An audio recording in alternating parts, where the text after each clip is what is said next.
bakolisinga na éducation wana naza na force ya kokende te na eloka kosala te à part koloba relation na biso ezalaka lelo bien lobi mabe une semaine bien 3 mois mabe 4 semaines bien ezalaka nango kaka bongo ti bana bakomi kokola kaka ndenge tozalaka na mokili. Nakutani na mwana mwasi moko ndeko nanga moko ya mwasi tokomi ba camarade nazaki na posana ko se confier pour likambo ya boye mwena loba na famille nanga eza te na ndeko loba na famille ya mobali nanga mais eza famille na ye bana kopesa nga conseil na ndenga mabete mais avantage na bango poza mwana na bango mwena loba na famille nanga eza te po bakobenga nga zoba bakotatenga de tout le nom na linga kipete na salir réputation mobali nanga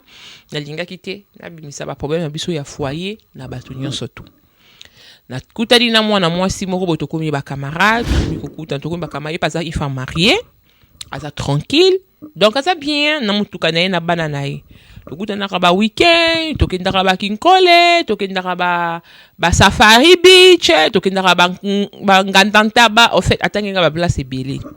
tozalaka bien nakoma pe kokende kuna ba weekend bana ne bakoma koyepa nanga ba weekend bana nga pe bakoma koyepa na ye ba weekend tokomi yokola famille bota en tout cas mikokuta tokomi ba kamaye pas il femme mariée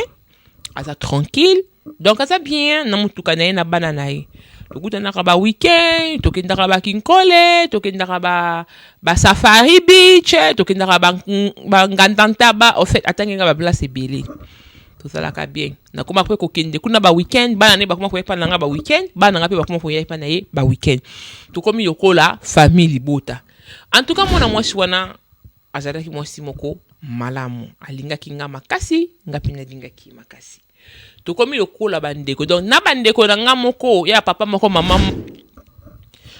moko mususu tovandi na ye na expliquer nga bi mama omoni ndenga naza boy na libalo nazaka na liaka nazaka na bilamba nazaka na mutuka nazaka na baboyi nazaka na nga tranquille